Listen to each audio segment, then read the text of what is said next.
Welcome back, everyone. All right, so you can see that this looks a little bit complicated here, and the reason why I have such a small window, and you probably have a bigger window than I do, and the reason is just because this is the best way to view all the content at once without the screen shaking around. All right.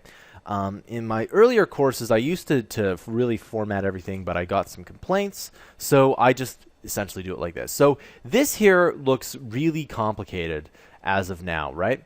So let's just go ahead and let's just delete all the style points here because we don't technically need them. Now, again, what will end up happening is programming might look really complicated, but once you know how to navigate it, it's actually much simpler. So let's just go ahead and let's just get rid of all of that. Okay.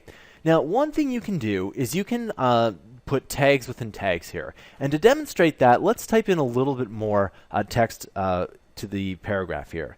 All right, so one thing we can do is we can go and type in, "This is an awesome paragraph." Simple enough, okay? Maybe put some exclamation points, etc. Okay, the one thing you can do is watch this. If I type in the word "be," guess what? The rest of the text becomes bold, and that's pretty simple. Now, I can make as much or as little text bold until I put in the /b, and then it just becomes bold here, okay?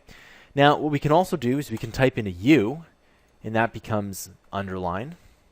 We can also type in an I, which becomes italicized. And we can also put EM, which is also italicized. I generally like to use bold, underline, and italicized just because that's what you usually see in most word processors. Now, the question is can we have more than one tag here? Well, watch what happens when I put in another bold tag here.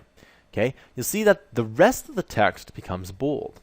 And let's just take a look at this. Remember, with HTML, everything hops within between tags here. So we have the italicized tag. If I highlight it like this, you'll see that the word only awesome here is italicized, and because there is a closing tag.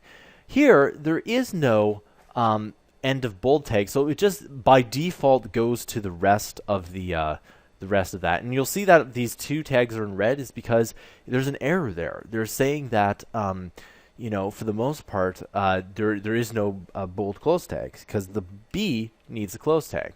So you can put the bold tag here, or if I just cut this out, and I can put it there too, right? But you'll see that that is technically incorrect, and for the most part, it doesn't like that. So you can just go ahead and put that back there, okay? And of course, if you really wanted to, you can go ahead and put in an underline, okay? And of course, where are we going to put that underline here? We're going to just put it right there, okay? And there we go. So you can see that. So you can see that I have a whole bunch of tags within tags here. And the way that I like to view this is that you have, whenever you need to call a certain function from the computer or get the computer to do anything, just call it when you need it. All right? I'll see you guys in the next tutorial.